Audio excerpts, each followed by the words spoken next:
What's up, everybody? In this video, we're going to be talking about how to cast a baitcaster, because I'm sure you've all been in a situation that looks something like this. Backlashes just make life miserable, and it honestly sometimes makes it feel like throwing a baitcaster is just more of a chore than anything. And I believe that if you follow the 5 tips in this video, that we're going to be able to decrease the amount of backlashes that you get. I'm going to help you guys. We're going to get into it. We're going to start off with tip number 1, which is going to come in at adjusting your brakes. The very first thing that I want you guys to do before you even think about casting your baitcaster is to adjust your brakes. Now, the brakes are going to be on the opposite side of wherever your reel is, if you reel left-handed or right-handed. I reel left, so the brakes are on the right side of the reel.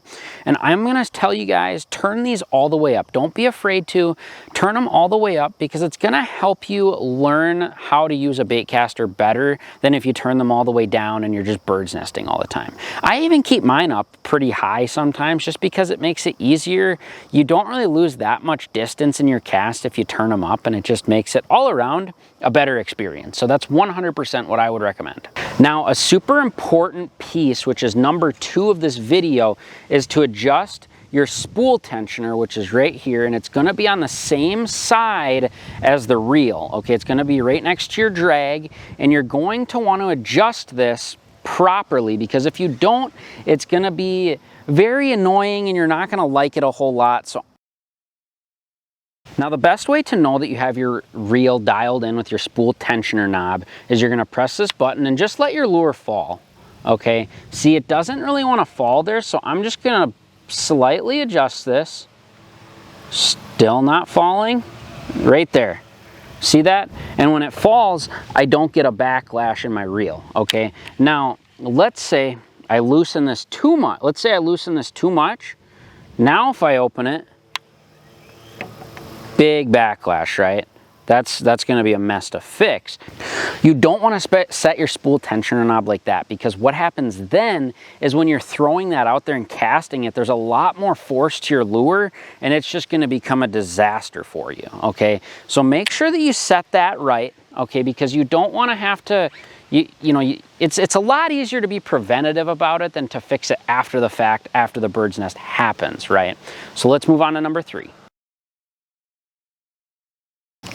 Okay, so now that you have your reel dialed in, we're going to get into casting, and we're going to talk about some of the dynamics of how to actually cast a baitcaster. Because if you're like me, before you got into baitcasters, I only use spinning reels, okay? And the method that you use to cast one of these baitcasters is a little bit different than how you cast a spinning reel.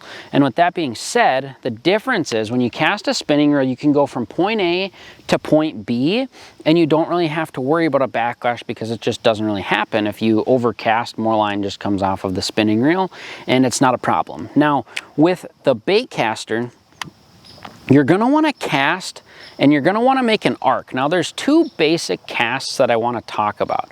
There's an overhand cast like this, and then there's a sidearm cast. Obviously, there's a lot of others. You can get into flipping and all that different stuff.